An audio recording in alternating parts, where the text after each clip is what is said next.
Menurut saya dari sudut filsafat, adanya Tuhan bukan sesuatu yang bisa dibuktikan, tapi ada petunjuk-petunjuk yang bisa menunjuk bahwa memang Tuhan itu ada dan kita diciptakan.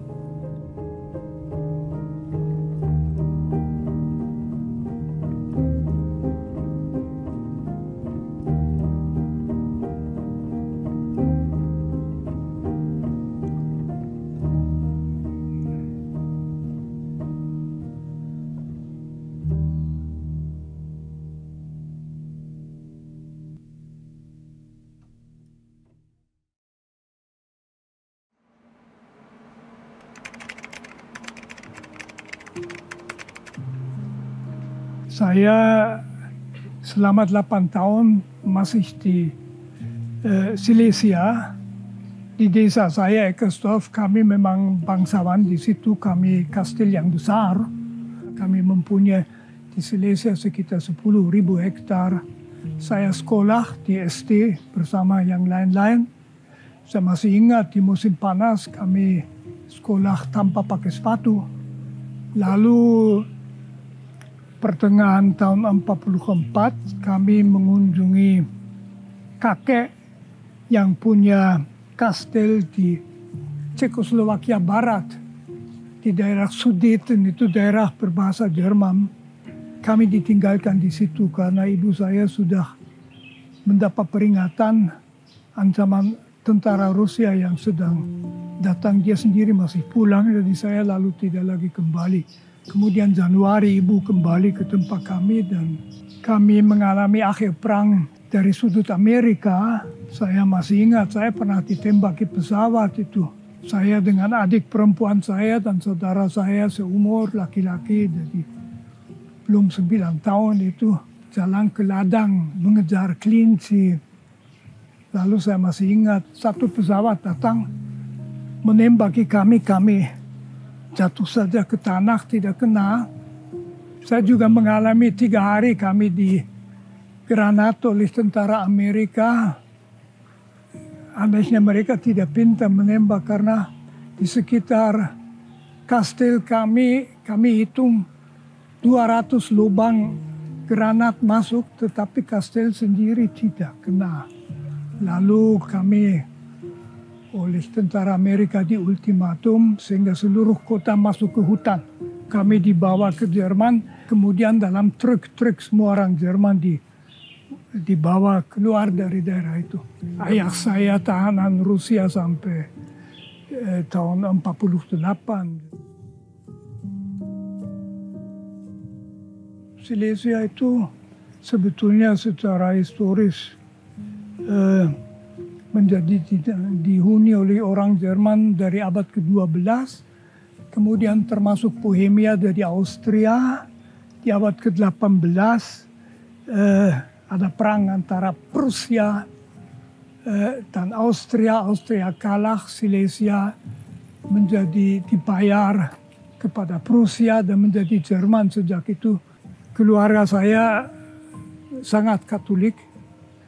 Tetapi pada waktu perangnya itu belum menyentuh. Saya tidak tahu banyak tentang Nazi itu. Hanya di sekolah kami harus latihan salam Nazi itu. Salam seperti ini dengan Heil Hitler itu saya masih ingat itu.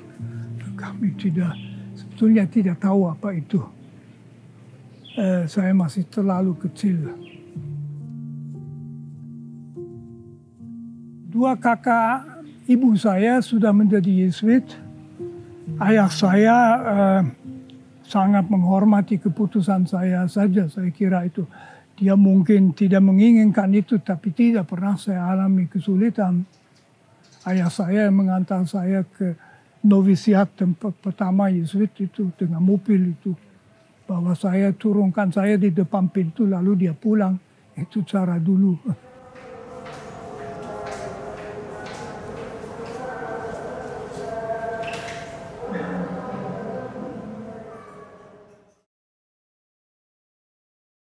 Waktu saya ditahbiskan menjadi imam di Yogyakarta, tahun 67 orang tua saya datang ke sini dan 3,5 minggu mereka di Jawa, kami juga ke Bali.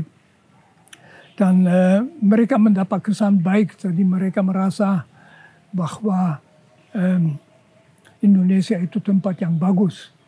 Dari kejadian-kejadian tahun 65, 66 tidak kelihatan apapun. Ya, itu jadi bagi orang tua saya lalu merasa tentram anaknya akan happy di Indonesia. Ibu saya setiap minggu menulis surat, saya setiap bulan menulis surat. Cepat dulu. Saya kira 2 minggu sudah sampai. Itu perjalanan lancar. Dulu kantor pos di sini sangat bagus. Saya masuk Ordo Yesuit dan saya ikut perkembangan seorang Yesuit dari permulaan sampai selesai. Bahwa saya ditugaskan studi filsafat, itu atasan saya Romo Provinsial Sunario di Semarang, orang yang sangat saya hargai, sangat saya hormati. Dia mengatakan kamu ikut membangun sebuah filsafat di Jakarta, dia bilang itu. Jadi itu tidak di Ordo Yesuit kita tidak memilih pekerjaan sendiri, tetapi ditentukan. Kami punya kaul ketaatan. Di lain pihak, kaul ketaatan itu pada Yesuit tidak pernah semacam ketaatan buta, pokoknya kamu harus taat. Tetapi tentu selalu diharapkan bahwa tercapai konsensus. Karena dengan demikian motivasi juga ada. Jadi itu tentu dibicarakan. Saya senang dengan keputusan ini. Saya lalu menjalankannya. Lalu menjadi orang muda ikut membangun STF Triakara ini.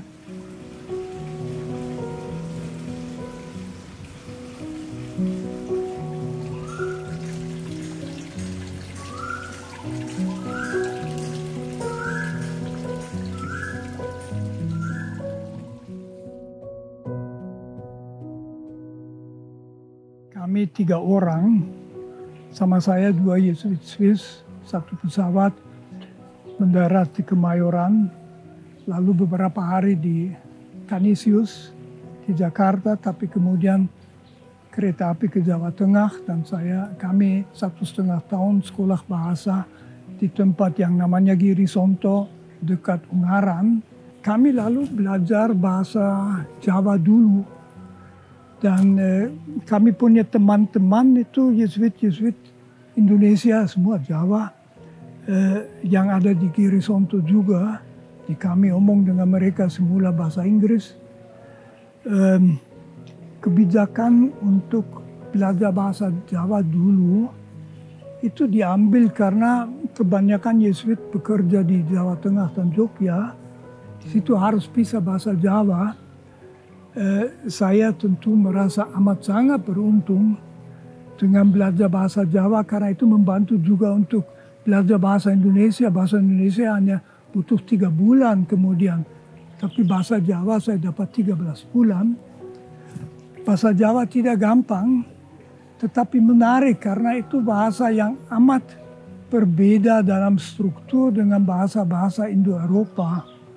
Dan saya masih alami sekitar 6 bulan belajar bahasa Jawa. Saya merasa kok enggak maju-maju. Jadi seperti di terowongan. Sesudah 2 bulan saya keluar dari terowongan.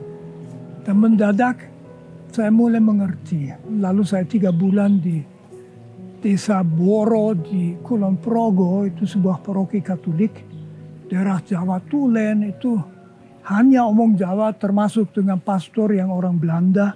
Di Boro itu sore hari saya selalu pergi ke desa-desa berkunjung. Saya sudah tahu sedikit bahasa Jawa, jadi saya lewat rumah. Monggo pinara, berarti silahkan mampir. Jadi saya datang mampir. Saya tunggu setengah jam lalu dikasih teh. Saya suka dengan hal seperti itu. Ada pengalaman di Boro saya baru menjadi sadar bahwa saya tidak bisa mengucapkan R Jawa. Orang Jerman banyak yang tidak bisa R lidah. Kemudian saya belajar R itu. Ada cara. Ternyata yang guru kami itu punya buku untuk orang yang main sandiwara. Di Belanda dan di Jerman orang main sandiwara harus tahu R itu. Maka ada latihan untuk sesudah 3 bulan latihan saya bisa R itu. Dan waktu orang tua saya datang, mereka bilang kok bahasamu berubah. Karena saya mengucapkan kata-kata Jerman dengan R Jawa itu.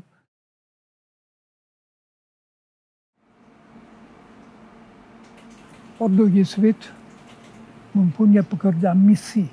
Dan Ordo Jesuit diorganisasi dalam provinsi. Masing-masing provinsi punya daerah misi. Saya masuk provinsi Jesuit Jerman Selatan. Sudah sejak pertengahan tahun 50-an, pimpinan Jesuit memberi kepada Jesuit Jerman Selatan tugas untuk kirim misionaris ke Indonesia. Karena orang Belanda tidak dapat visa karena alasan politis, saya sebetulnya tidak mau ke sana. Saya punya alasan khusus sebenarnya. Kami waktu itu menganggap komunisme sebagai bahaya terbesar bagi gereja. Dan Yesuit punya patokan harus tahu bagaimana musuh berpikir. Jadi saya mempelajari Marxisme-Leninisme, belajar juga bahasa Rusia. Waktu itu saya bisa omong Rusia, sekarang nggak bisa lagi. Lalu saya mendengar dari teman-teman di Indonesia bahwa di Indonesia ada partai komunis yang sangat kuat.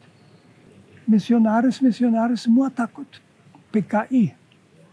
Nah saya pikir mungkin berguna kalau di Indonesia, gereja Indonesia punya orang yang tahu teori komunisme. Karena itu saya melamar kepimpinan Jesuit di Roma dan mereka setuju. Saya ke sini. Dan hanya komunisme kemudian dihabiskan oleh Soeharto. Jadi masalahnya selesai, tetap perlu mengetahui itu.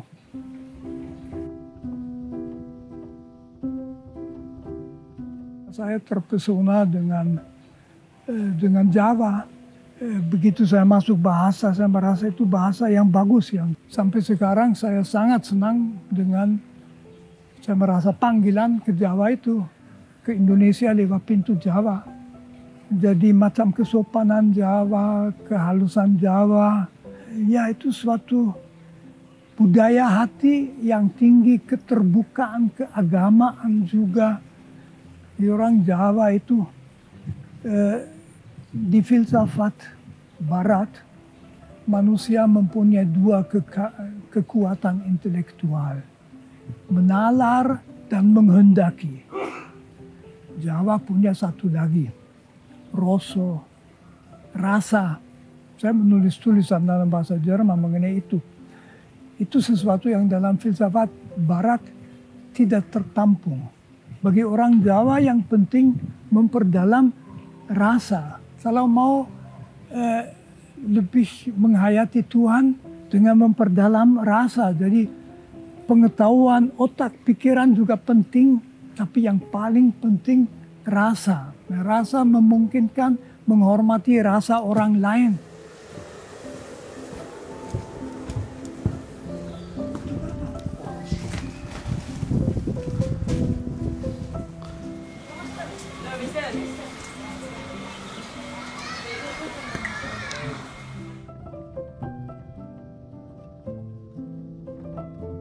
Tentu pertama pengalaman dengan komunisme Soviet yang misalnya gereja ortodoks di sana dari 100.000 gereja yang akhirnya survive adalah 8.000 gereja. Baru di Perang Dunia Kedua Stalin memberi sedikit lebih banyak keluasan untuk perlawanan terhadap Jerman. Jadi komunisme itu tajam, anti agama. Ateisme merupakan unsur di dalam ajaran Marxisme-Leninisme. Saya pernah waktu baru mulai studi teologi di Jogja tahun 94. Ada Romo yang kemudian kembali ke Belanda, cukup terkenal, Chauvigny de Blot. Nah, dia minta sama saya, dia bilang, Frans, kamu coba bisa pelajari apakah komunisme Indonesia itu komunisme beneran atau hanya komunisme ala Indonesia. Hasil penelitian saya yang tidak pernah saya publikasikan apapun adalah bahwa pimpinan PKI Indonesia tulen komunis Soviet. Sama sekali bukan komunisme ala Indonesia atau macam itu. Mereka betul-betul komunis tulen. Jadi Marxisme-Leninisme bisa, andai kata mereka berkuasa, bisa diharapkan itu menjadi komunis betul-betul. Itu catatan saja. Itu tidak membenarkan bagaimana masalah itu berakhir. Tetapi Katolik selalu anti komunis.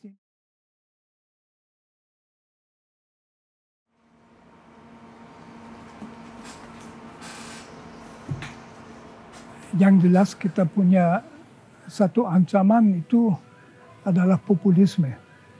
Agak mirip sedikit dengan yang terjadi di Amerika Serikat, di mana Trump mengatakan pemilihan itu the steal, pencurian, dan 30% orang Amerika yakin bahwa yang berkuasa itu adalah pencuri. Itu akhir demokrasi. Tahun 2019 kemungkinan itu di Indonesia juga ada. Panitia pemilu itu mengumumkan hasil resmi, lalu saya kira juga Prabowo tidak melanjutkan itu, lalu menjadi diturunkan. Itu jangan sampai terulang lagi.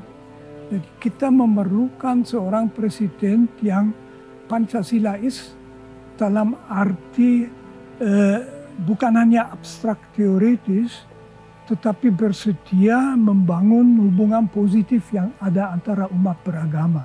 Saya memberi contoh, jadi tidak semua orang yang konfrontatif di dalam tahun 2019 adalah radikalis, apalagi teroris, tidak. Itu justru bahayanya bangsa bisa pecah. Yang perlu kita punya orang yang menerima bahwa Indonesia itu milik semua. Di situ bagi saya acuan yang paling penting adalah NU dan Muhammadiyah. Dua-duanya tidak dapat diragukan keislamannya, tetapi mereka menjadi pendukung Indonesia, istilahnya NKRI berdasarkan Pancasila, di mana juga yang lain-lain ikut. Kalau dari mereka orang dipilih lebih beragama atau kurang, saya tidak peduli, tidak menjadi masalah. Tetapi kita jangan kembali menerima omongan seperti partai Allah dan partai setan, atau omongan seperti Armageddon. Itu hanya sedikit yang omong begitu. Tetapi Armageddon itu pertempuran terakhir antara tentara Yesus dan Antikris dalam kitab Wahyu sebelum hari kiamat. Ya, pemilu umum itu bukan seperti itu, tetapi berbagai pihak yang menawarkan diri untuk memimpin Indonesia dan rakyat menentukan mana yang dipilih. Itulah yang penting. Sebetulnya saya tidak begitu khawatir yang disebut radikalisme agama. Yang saya khawatirkan adalah, dan itu berkaitan dengan korupsi. Saya dulu ikut dengan sekitar 70 orang segala macam, ada Azumardi Azra, ada Emil Salim, minta presiden tidak menandatangani dekret mengenai perubahan KPK. Tapi tidak diperhatikan. Saya berpendapat bahwa itu perkembangan yang buruk. Bahwa Indonesia terpecah secara vertikal. 50% di atas mereka terus lebih baik, dan 50% di bawah itu tetap belum sejahtera betul, malah 10% itu masih miskin. Dan yang 50% itu mendapat kesan Indonesia itu milik mereka dan mereka tidak peduli. Kalau itu menjadi kesan dalam masyarakat, jangan heran kalau orang di bawah itu mencari ideologi lain daripada yang diumumkan Pancasila atau demokrasi, reformasi atau sebagainya. Jadi sila kelima Pancasila, keadilan sosial adalah kunci. Maka kalau kita membiarkan oligarki korup terus berkembang di sini, kita secara serius mengancam masa depan Indonesia. Itulah yang saya khawatirkan.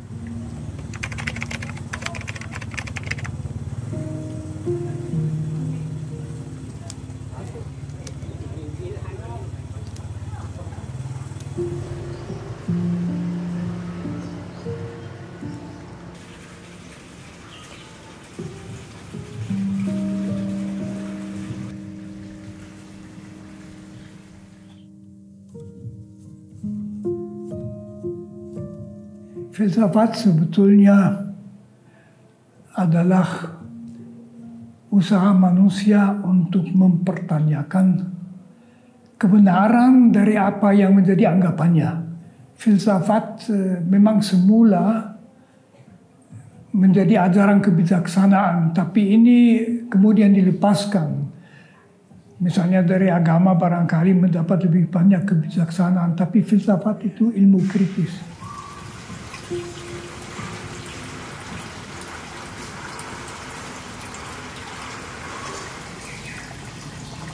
Filsafat tentu mengandaikan bahwa semua kebenaran mengenai kehidupan ini masih bisa diperbaiki, rumusannya belum tepat. Itu cabang filsafat yang sangat penting, mempertanyakan sebetulnya manakah norma baik buruk bagi manusia dan sebagainya. Ya, agama itu kan satu kata umum mengenai kepercayaan tentang realitas di seberang, saya mengatakan demikian. Ada keyakinan-keyakinan, dan itu bukan setiap orang punya, tetapi ada komunitas-komunitas besar, dan itu disebut agama. Ya, karena itu ada agama Islam, agama Buddha, agama Kristiani, dan sebagainya. Jadi menyangkut keyakinan bersama mengenai apa yang ada di seberang yang kita alami sehari-hari. Berbeda pendapat. Kalau agama-agama Abraham, jadi Yahudi, Kristiani, dan Islam, mereka yakin alam raya itu keluar dari kasih Tuhan, jadi merupakan ciptaan. Dan bahwa kalau kita menyerahkan diri kepada Tuhan, kita juga akan selamat apapun yang kita alami. Saya sebagai orang Kristiani dan Katolik yakin betul bahwa Tuhan mewahyukan diri dalam manusia Yesus. Sehingga dalam Yesus saya tahu siapa itu Allah. Kalau Islam meyakini Al-Quran sebagai sabda Tuhan yang juga diterima seorang nabi, Nabi Muhammad dan sebagainya.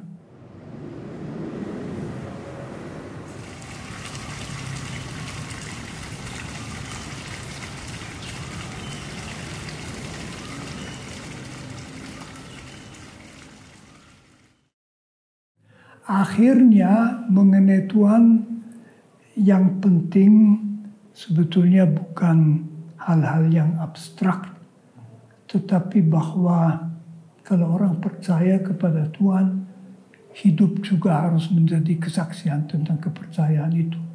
Bahwa orang yang percaya pada Tuhan tidak merasa perlu selalu memikirkan diri sendiri, kemenangannya, keuntungannya, dan sebagainya.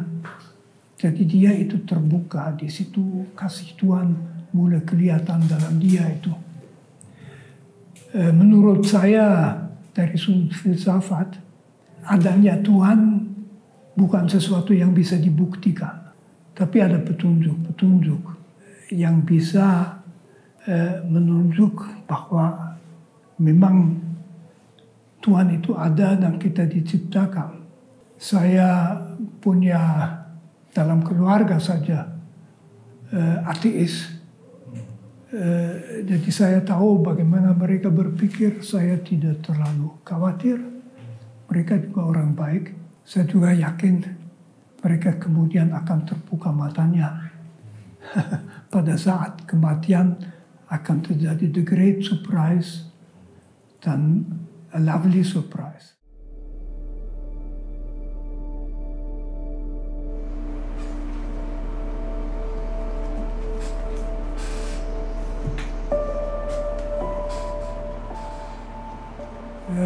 Pandangan tradisional Kristiani tentang yang terjadi dalam kematian sekarang juga berkembang.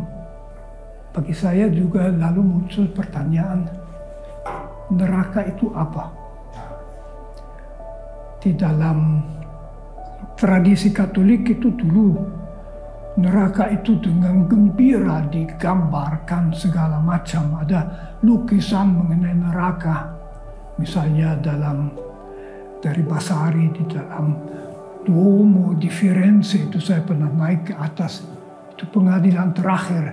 Ada setan yang menusuk, ada orang yang dibakar, ada yang dikuliti. Seluruh sadisme manusia itu diproyeksikan dalam neraka. Sama sekali tidak mungkin bahwa Tuhan merencanakan hal seperti itu. Apalagi untuk selamanya. Tidak mungkin Tuhan menyiksa. Lalu neraka itu apa? Neraka itu kalau orang berhadapan dengan kasih Tuhan, diberi kesempatan mengaku salah, mengatakan tidak mau. Nah, itu mengerikan. Lain pertanyaan, apakah memang ada orang yang dalam neraka?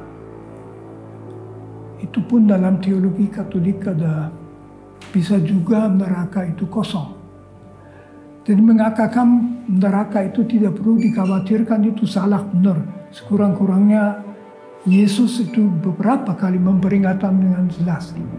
Tetapi Allah tidak menyiksakan. Kalau ada neraka itu kita sendiri. Jadi ini pandangan saya tentang yang terjadi. Kita berhadapan dengan Allah yang kasih. Surga itu, saya yakin di surga kita akan ketemu dengan semua orang yang berarti sesuatu dalam hidup ini. Karena dekat dengan Tuhan tidak pernah berarti jauh dengan manusia. Yang saya percayai semua tetes akan disapu pada wajah kita. Tidak dikatakan lupakan, tetapi dihapus. Semuanya menjadi baik. Itu yang saya harapkan dari Tuhan.